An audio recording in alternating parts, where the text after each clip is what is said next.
Welcome to the Empowered Flow podcast. I'm Tris Alexandra, holistic clinical nutritionist, women's health and menstrual cycle educator, and mama. Join me and experts in nutrition, fitness, mindset, and holistic healing as we explore conversations to open your mind to a different way of thinking on all things women's health, hormones, periods, cyclical living, and fertility. Whether you're seeking knowledge, inspiration, or a supportive community, you've found your tribe. Let's dive in. I chat with Maddie Ellise Burton, who shares her inspiring story of living life to the fullest, even with the challenges of living with PCOS, endometriosis, and adenomyosis. Maddie's health journey led her down the path of reducing endocrine disrupting chemicals and switching to low-tox products to support her health. When she couldn't find a low-tox perfume she loved, Maddie launched Your Bliss, a low-tox, cruelty-free and vegan perfume and beauty brand. If you're ready to not let your health challenges define you, this episode is for you. Maddie, welcome to the podcast. Thank you so much for being here. Thank you so much for having me. I'm really excited to chat to you. Oh, beautiful. I wanted to start with just a little bit of an overview of who you are and a little bit of your story and what you do. Sure thing. So I'm based here in Brisbane. I'm turning 30 this year, and I guess my background, I used to be a professional dancer, and that was what I always thought I was going to be. And now I'm creating, perfume for women who don't want hormone disruptors in their perfume. So I think there's been a lot of stuff that's happened, I guess, from that point till now. But I love where I'm at right now. I love the journey that it's taken me to get where I am. Especially because I think growing up, I was so sure of what I wanted to do for a living, and then to, I guess, change your whole identity around what you think you're supposed to do with your life is something that has been a massive part of my journey. And yeah, I just love fitness. I love health. I love being a part of the industry that I'm in. And, I have, as on top of all of that, I have endo and PCOS and adenomyosis. So I'm dealing with these, chronic health conditions every day, which makes life interesting. Yeah, for sure. And did you always want to be a dancer? Was that originally that what you wanted to do? And now you run your own business, and I also think you're quite open on social media about spreading awareness and support for others that are living with PCOS and endometriosis, adenomyosis, and you've been quite open to sharing your health journey, and obviously that's been really pivotal in your life change and in starting your business. So I want to start with how did your journey begin with, potentially with receiving your diagnosis? Did you experience any challenges in getting diagnosed, and where did that all start for you? Yeah, I think it's one of those cases with a lot of people, unfortunately, how it takes such a long time to be diagnosed. So I literally, from my first period, which was really young, I think I was 11, 10, I've always had horrible pain. I've always had a lot of health conditions. I remember having to sit out of a lot of things at school and work. And I was always the girl who was probably had a low pain threshold, as I was told by a lot of doctors. But yeah, I was diagnosed with PCOS first, with an ultrasound, and it was a very blasé, you have PCOS, and then let's move on from that. And I feel like that unfortunately has been the case with most of my diagnosis. And I think I always was just hoping and crossing my fingers that there would be an explanation for all of these, issues that I was having. And my endo diagnosis was I think that was the biggest pivotal moment in my life where I felt like I wasn't crazy. There was a reason behind how I was feeling.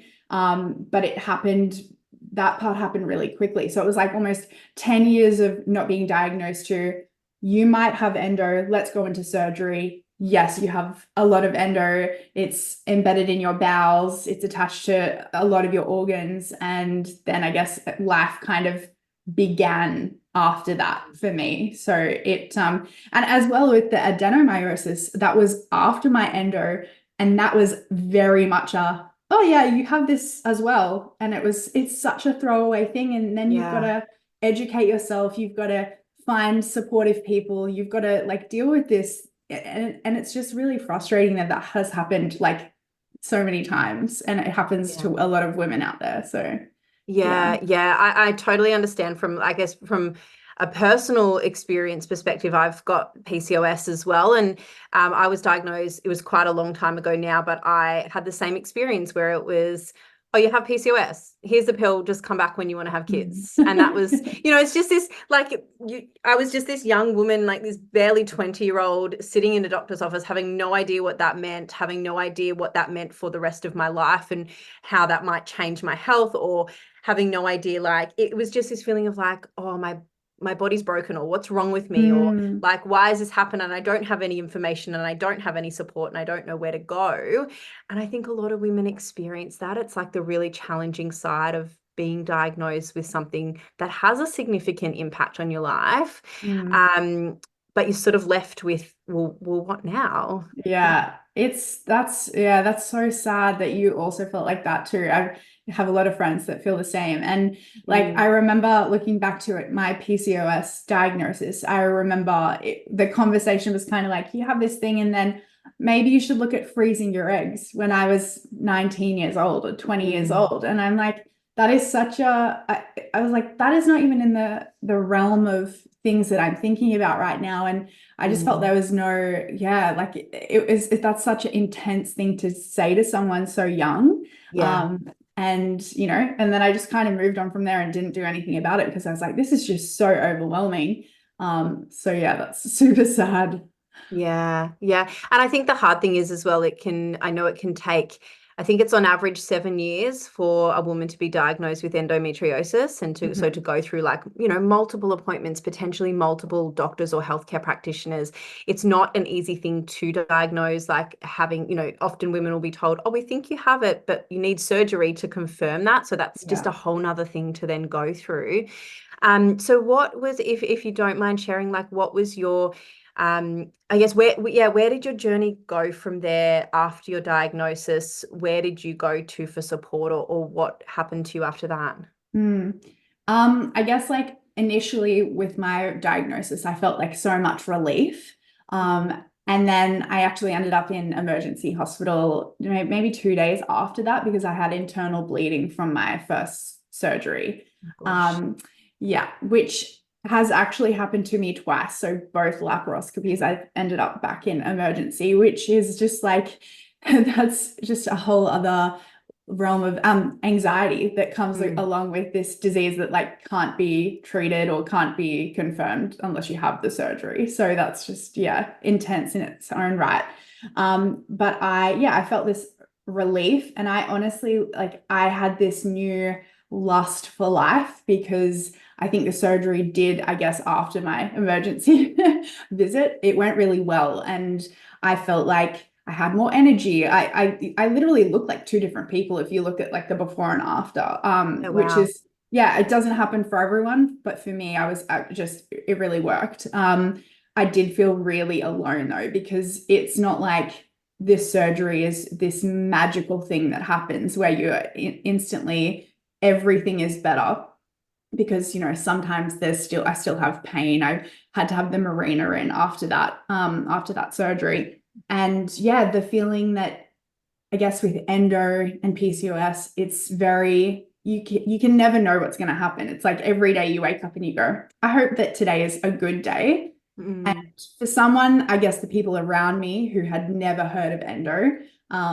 it's really hard to explain it to them. So when you're going through these flare-ups, or just issues with the disease, and no one around you understands, it's quite lonely. And so I went out to look at Facebook groups, or Instagram, and people had made Instagram pages specifically for endo, and blog posts, and that was, I guess, my comfort in knowing that there was people that were doing it, I guess, the same as me. And I think that's probably why I was so open on my own social media, because I was like, well, if anyone feels like this, I'm here. And I have this amazing group of people who follow me that not only do they not feel alone, but I feel the same, because we're, messaging backwards and forwards. And that's been really lovely. So I think if I can look at the positives, like, I've got this amazing community that came after. And then with my business, that all came from, you know, my endo diagnosis. And it was from my surgeon and my doctor, who was the person who said, there's no cure for endo, but you can be aware of what you're putting in and on your body. And that sent me down a whole like route of figuring out, I guess, the things that I could do to make impact, because there's no cure for endo. And, you know, yeah. Yeah. And I really want to just chat to you more about your business and the whole purpose and passion for starting that. But what's been like, you know, I love that you look to the positive side of things. Like I can even hear in some of the things you say, like, you know, I hope today's going to be a really good day, and you really look to the positive side of things and bringing together community of, you know, others that have experienced or are experiencing the same, which is all, you know, incredibly beautiful. But what has been your most challenging part of living with PCOS and endo? It's really hard. Like, and I think that's why I try to be positive, because I think if I looked at the other end, you can get into a bit of a dark hole. And I feel like I'm going to get emotional about it because I've even felt this week's been really hard for me to constantly be positive, because on top of all of that, last year I was diagnosed with an autoimmune disease, Graves' disease, which I've actually gone into remission now. But post that, there's all these issues from like the medication that I was taking. So I feel like anyone who has like chronic illnesses understands that feeling of like, there's always something that you're dealing with. So I guess like the hardest parts for me has been like, you might have amazing stints of your life where you feel like yourself. And then you can get into these periods where you might have, a lot of flare-ups, or you're stressed. I know stress is like a massive factor for me with not feeling my best health-wise. And you can get into those periods and then you kind of lose yourself a bit, because you're like, is this what life is like? You know, when I've experienced what it can be when I'm at the top of my health.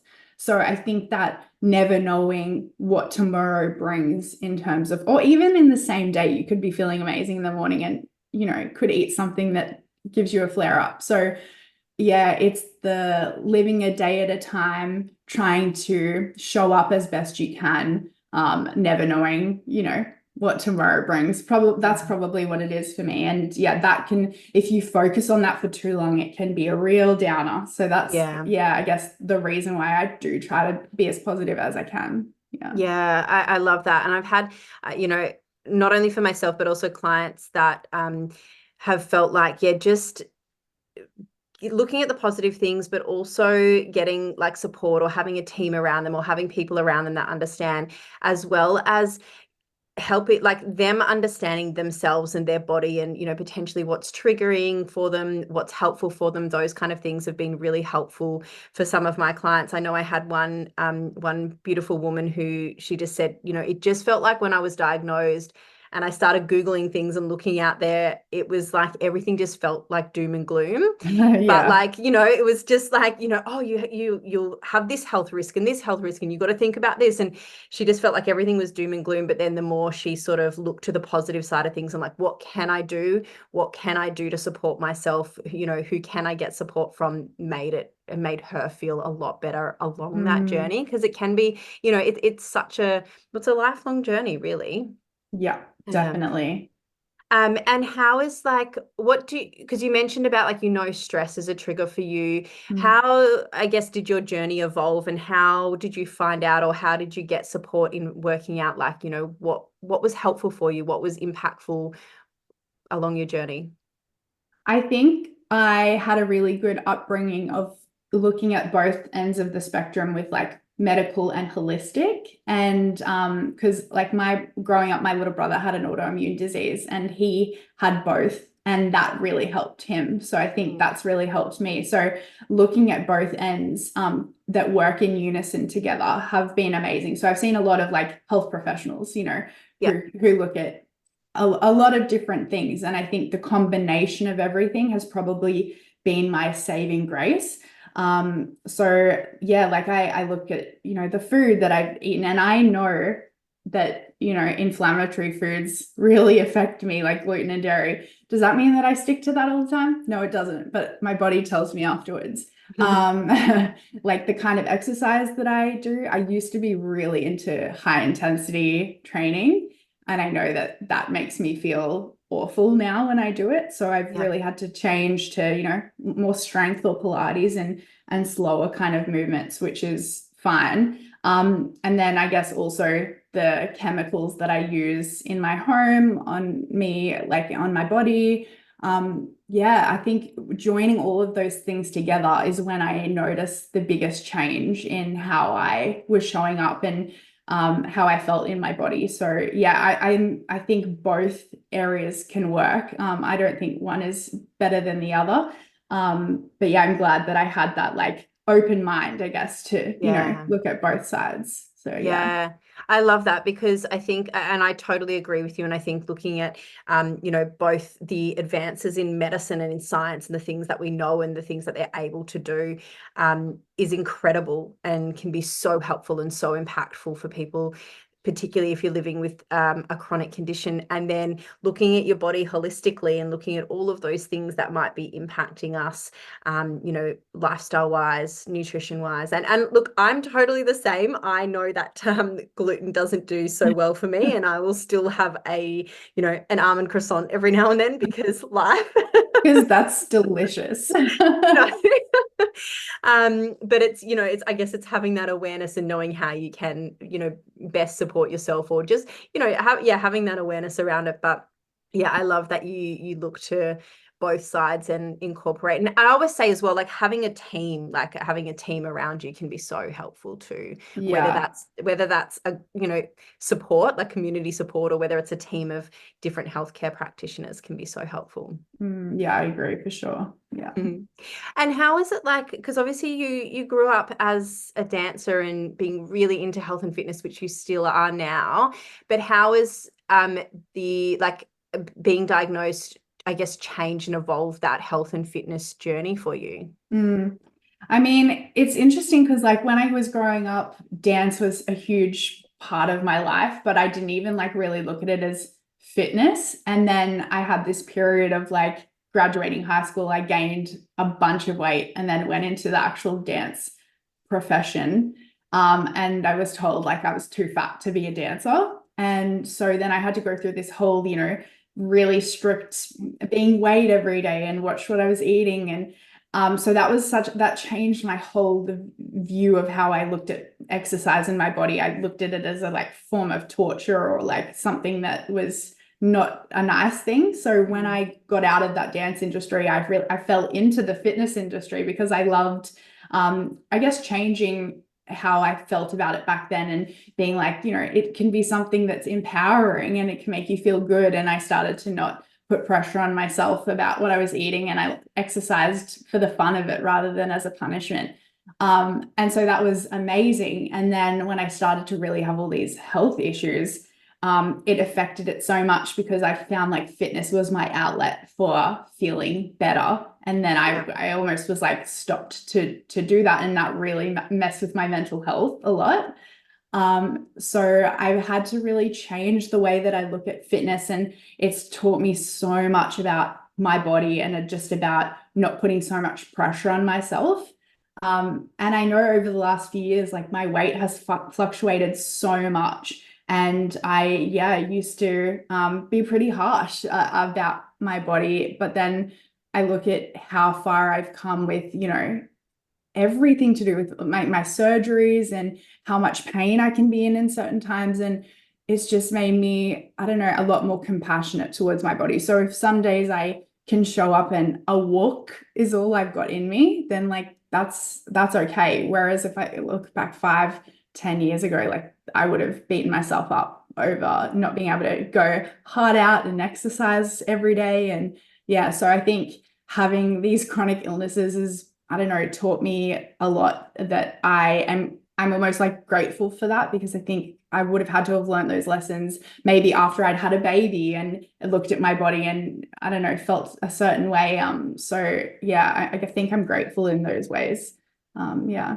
Yeah, I think it's incredibly inspiring, and I think it's a really important message to take home for all women or just everyone, just the way that we think and our mindset when it comes to health and fitness, and particularly fitness, because we there's a lot of people out there that look at fitness as a form of punishment, and it's for weight loss, and it's for, all of those kind of things, instead of seeing the positive side of things and all the benefits for your mental health and the way you feel and the way you show up.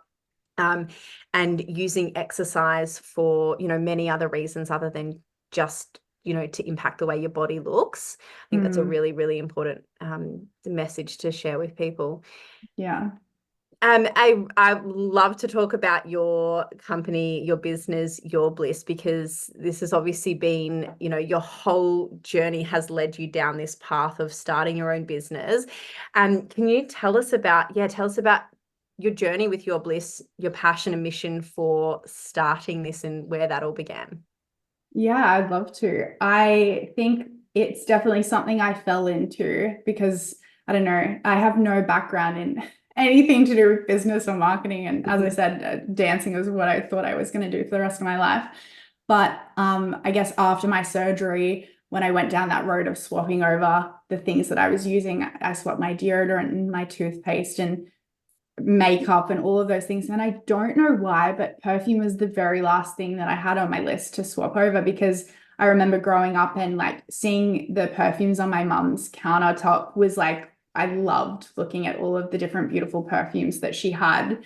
And I don't think it's really something that was spoken about at all in the beauty industry, is like we really cared about like what we put in our bodies in terms of food and being more mindful about that. But yeah, when it came to perfume, no one was talking about the ingredients that was in perfume. And as I've gotten into that industry, I can understand that it's because for some reason in the beauty industry, fragrance is one of the only products out there that legally you don't have to put the ingredients on the box. You don't have to, you don't have to disclose your intellectual property. So, and I don't know why that is. So the blanket term fragrance has a bunch of hidden things in that term, and that's how I guess brands can get away with it. So when I went to swap out my perfume for a cleaner alternative, and all my friends were saying, we'll just use essential oils instead. And I was like, I love essential oils. I use it in my home every day. But when I have perfume, it serves a different purpose. It's like, it's the thing that makes your outfit feel put together. It's what makes you feel sexy when you're going on a date night or confident at the job interview. And so I felt like essential oils weren't going to make me feel like that. And so, yeah, I looked for a really long time for someone in Australia who could, I don't know, bring my vision to life. And it was so hard. And some of the samples I got back were terrible. Like they smelled horrendous. Oh, no. So I very nearly gave up. And then I found a chemist in Australia who'd been doing it for like 40 years. And she loved like the idea behind my business, and she wanted to support women. And so we worked together on this like creation of what has now become Your Bliss. And we created 5 different scents to start with. And I said like, hey, I want one that reminds me of like the ocean, and I want it to have like sandalwood and smell like this. And we did that with 5 of these scents, and they were so beautiful. And I pretty much said like, I want it to smell and last like a perfume that, I've grown up with, but I don't want those hormone disrupting chemicals in it. And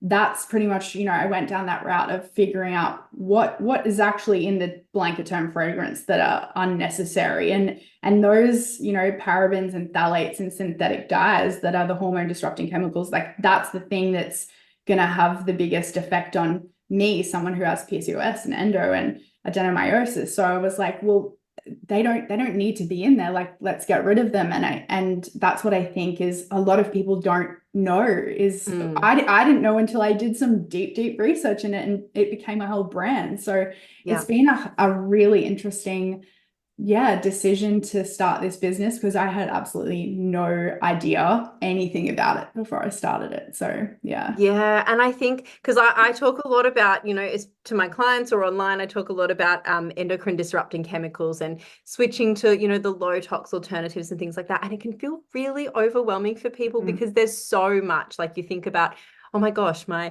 deodorant and my household cleaning products and, all of these things that we use and consume on a day-to-day basis and put on our skin that gets absorbed. And it can feel really overwhelming to start. So even like going back for you when you started researching that, like, how did that feel? Like, did you find it overwhelming? And like, where did you start? Oh my God, it was massively overwhelming. I think I started with what are the things that I use the most often, especially that are going onto my body directly. But this is again why I'm like, why did I not think of fragrance? Because that's something I'm putting on my body every single day. But I did it slowly over time. And I think that's what a lot of people get overwhelmed with is that they go, I want a low tox life. Let's like overhaul everything, but that's like so expensive. It's also like not really sustainable either because you're just like dumping all of this stuff that like you've paid for. It's taking up, space in landfill and that kind of thing. So I think doing it slowly is like the best thing. And I'm also not about being perfect. And I think that's like what our brand is about too. It's not like our perfume is 100% natural, which is that's like a whole other thing in itself is like, that's a big deal. And I think, just doing your best and figuring out like, well, what's actually, like what am I using that's probably going to affect me the most in my day to day? And that's where I started. And that made it not as overwhelming, I think, if I'd just done it all at the same time. Yeah. And I think you're completely right. Like let's look at like what's going to have the most impact on my health if I can swap that over and focus on that rather than worrying about like every tiny little thing. But I know like for so many women, like perfume, I totally agree. Like perfume's that thing that they hold on to. Like it's the hardest one to let go of because what is the other alternative? For a lot of people, they don't know and don't know that we can use something else. I just love that your story, your health journey and everything has led you down this path. And then in birthing this business, in having Your Bliss, come out of that is just such a beautiful thing because now you're able to help other women on that same journey as well. Yeah, thank you. I found the other day, it was probably during Endo Awareness Month, when I was in the very early stages of before we launched the business, I had written on my vision board that a part of launching this business, I wanted to always give back to women who have endo.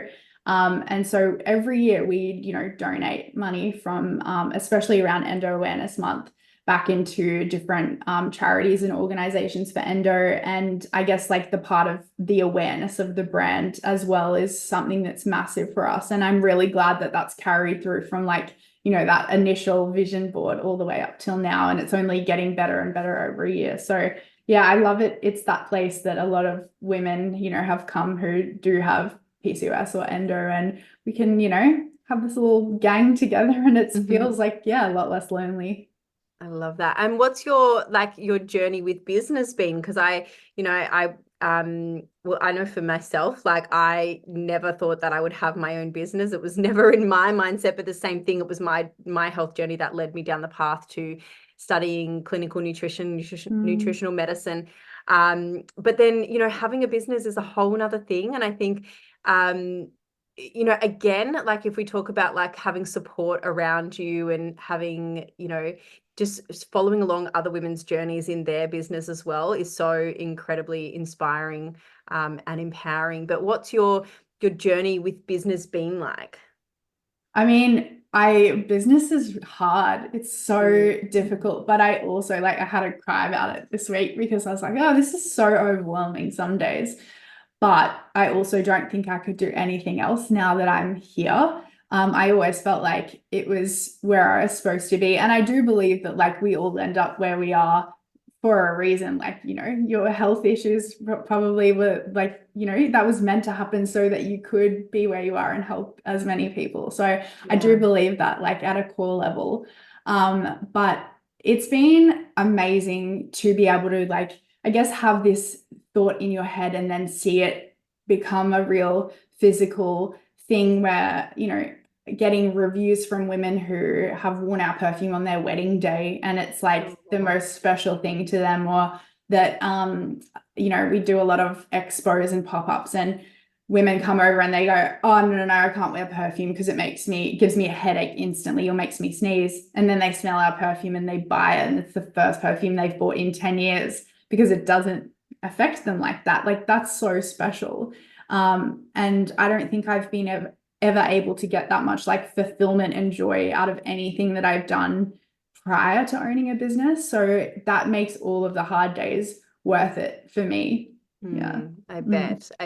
And where can women start if they come to your website and they're looking for, you know, do you call it a chemical-free fragrance or chemical-free perfume? We just say low tox. Low tox.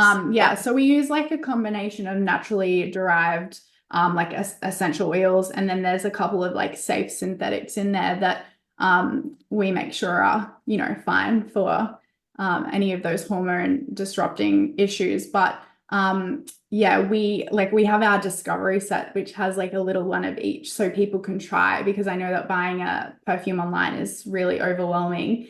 So if that's a good way to, like, you know, test all the scents and try them on your skin or on your clothes before you buy.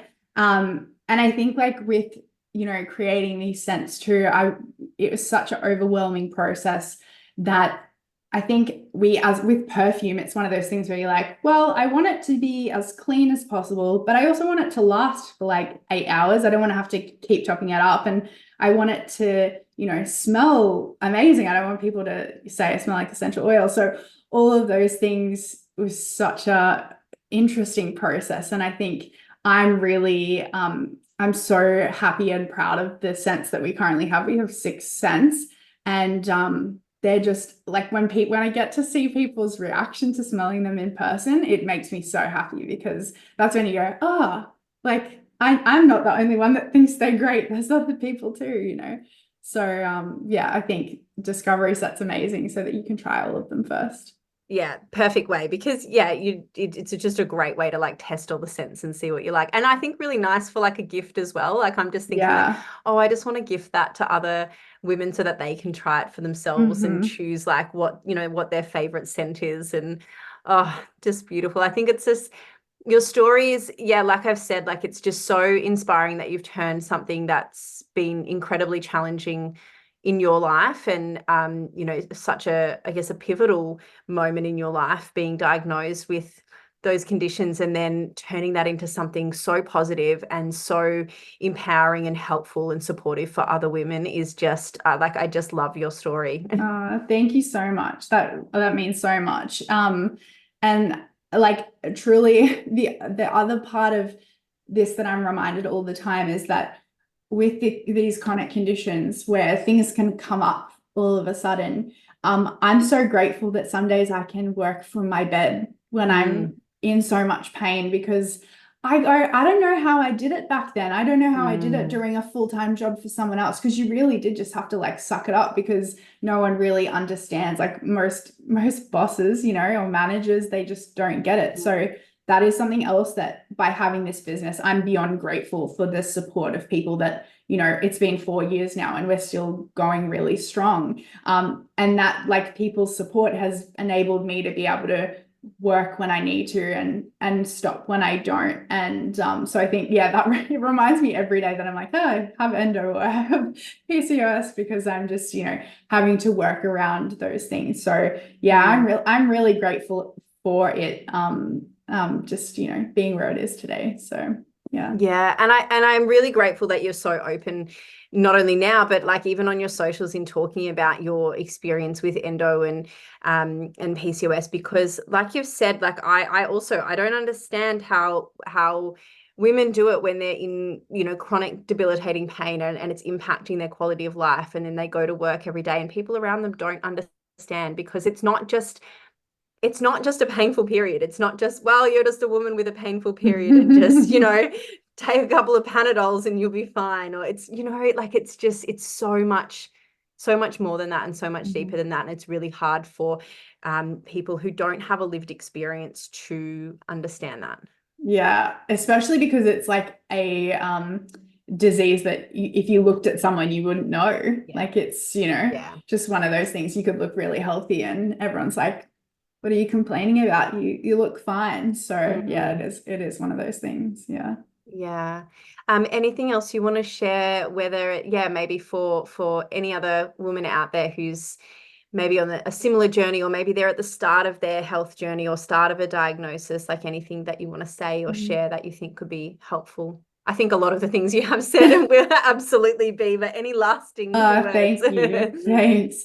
I think the number one thing that I continue to say to myself along this whole journey is that no one can advocate for you more than yourself, because obviously it took me a really long time to get diagnosed. And I think so many of those times that I was just a young girl who probably didn't speak up enough for herself. And I've learned a lot now. And that's how I was actually diagnosed really quickly with my autoimmune disease, because I was actually, really good at standing up for myself. But even post my endo diagnosis, I've had doctors tell me I don't have endo, even though I do. And it just feels like it's such a frustrating situation where you're like, I know my body, I know something is wrong. Why will no one listen to me? So I think if that's where you're at, then you need to keep finding someone until someone will listen to you. Because your quality of life can change, if you just stick it out a little bit longer. And I know it's really hard and frustrating, but I would just say, keep advocating for yourself. Yeah, I would definitely agree with that, because I feel like there's a lot, both myself and a lot of women who I've spoken to who feel the same, where they've been dismissed or not, not had their concerns heard, and they've really had to push. And that was something I had to learn. I was not someone who is very good at standing up for myself or advocating for myself and saying, no, I think something, I need, I need another test, or I need something checked, or something's not quite right. And I found that really, really difficult at the start, and something that I've very much learned to do now. But, it took time. I was, when I was diagnosed, I was in my early 20s, and it just wasn't my personality either to stand up against something that I didn't know anything about. But I would very much agree with that. Yeah. Yeah. And the other thing I would say is definitely look for support and community, and know, because there are other women out there who are on that same journey or on a similar journey and have that lived experience. And I think when you, just having that support and knowing that there are people out there who do understand can be really helpful. 100%. My DMs are always open too if you want to come and chat with me. So beautiful. Well, tell me, where can we find you? Like your Instagram, your website for Your Bliss, where can we find you? So my personal Instagram is Maddie Ellise Burton. And then my business is Your Bliss _beauty on Instagram, and it's just yourbliss.com.au if you want to go and check out our website. Beautiful. And check out the discovery set so you can that's right. check out all of the scents. Yes. Oh, thank you so much. I really appreciate you being here and sharing your story, and just continuing to inspire other women. Oh, thanks so much for having me. I love chatting with you. Thanks for joining us on the Empowered Flow podcast. If you enjoyed today's conversation, I'd love you to share it with a friend and take a moment to rate, review, and subscribe. Your support means the world and fuels our mission to empower women everywhere. You can also reach out to me on Instagram at Tris Alexandra Nutrition. Sending big love. I'll catch you in the next episode.